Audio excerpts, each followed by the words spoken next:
Hello everybody. So my second video of the week. Crazy. So I don't know if you guys have heard, but there's a virus going around. It's a new one. Just kidding. So it's a little overwhelming, I feel like, because it's all we're hearing about, and rightfully so. I mean, it's very scary, but there are many things that we can do to protect ourselves at home, and making elderberry syrup is super easy. So I figured it was, a good time to, make this, give a little demo, and show you guys some ways you can kind of make it your own at home. So I have started with, I have someone at home sick right now, which is why I've included some of these things actually. So I've started with 4 cups of water in my pot here, okay? Elderberries, you can get, if you're an Atlanta local, you can get elderberries in bulk at 7 If you are not, you might probably have a health food store, herb store in your area, but Mountain Rose Organics is an incredible place to buy pretty much any herb. They are the real deal, organic, amazing. They really know their stuff. So that they are where I ordered a lot of these herbs from actually. So I'm gonna do, for 4 cups of water, I'm gonna do a full cup of elderberries. Dump. I am including mullein because mullein is really good for respiratory, and I have a lot of it.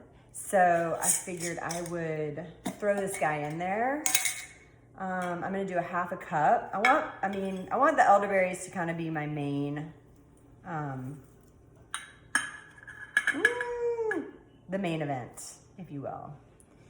And then, so yeah, mullein's good for respiratory support. Rosehips are like incredible vitamin C, antioxidant, and immune fighter, immune booster. And I like the way they taste. They can be a little bit bitter. I'm doing a 1/4 cup of those guys.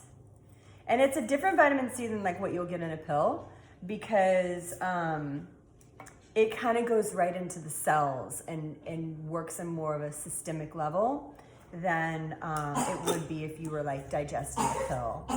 I'm gonna throw a cinnamon stick in there. I have 1 left. Perfecto.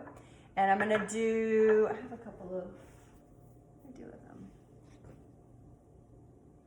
I had a couple of cloves on their own sitting around, but I'm gonna do like, cloves can be kind of strong. And the kiddos, I really want the kiddos to be drinking this. So I'm doing like 5 cloves. And give that a little stir. And I'm gonna put it on the stove, bring it to a boil, and then let it simmer for like 2 hours. Some people do it less. I mean,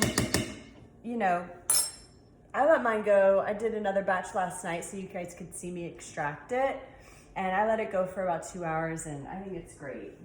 It just gives it a little more strength.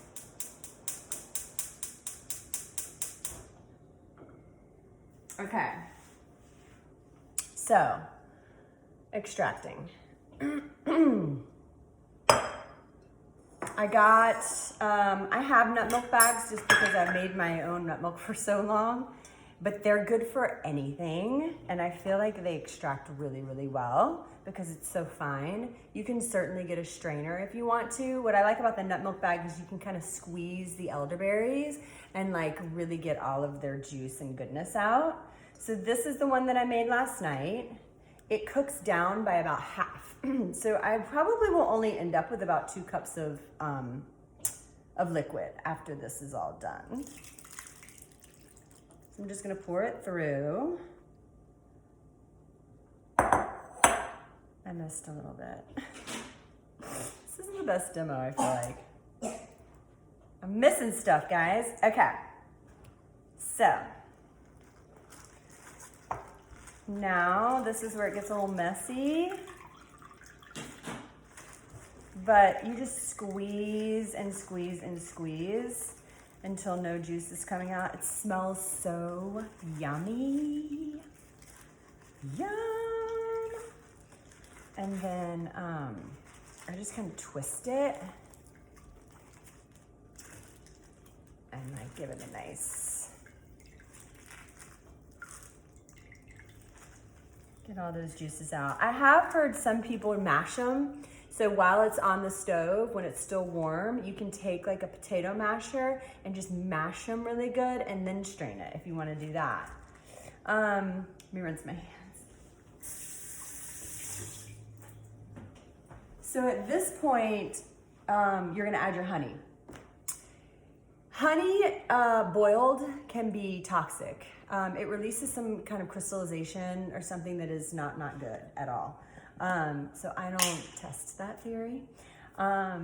Normally, if this wasn't done so far ahead of time, this would still be a little bit warm, and then you can mix your honey in really well. We're just gonna hope for the best here. I'm gonna do a half a cup of honey,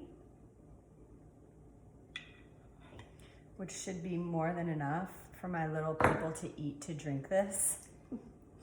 And if you want to not do the sugar, first of all, honey has amazing health benefits. So I strongly recommend the local honey. I wouldn't worry about the sugar personally, but if you are worried about the sugar, if you're on keto, you know who you are, then you can put some monk fruit or whatever's keto approved. And then you're just gonna stir this guy in really well. If you have to warm it a little bit to kind of get it incorporated. Oh, it looks like it's, yeah, it stirs up pretty good actually. So stir, stir, stir. And then once that's done, I'm just gonna pour it in my mason jar and it's ready to go. So it's a super simple process. And you can look around your local areas and see where you can find elderberries, but they're not that hard to find, and you can definitely order them. So make sure they're organic and play with this. You know, add whatever herbs that you like or whatever seasonings that you like. That's it, and give it to the kiddos. Everyone can enjoy it. Have a great day. Everybody stay healthy and warm and dry. I don't know. It's raining here. And please protect yourselves from coronavirus. Okay.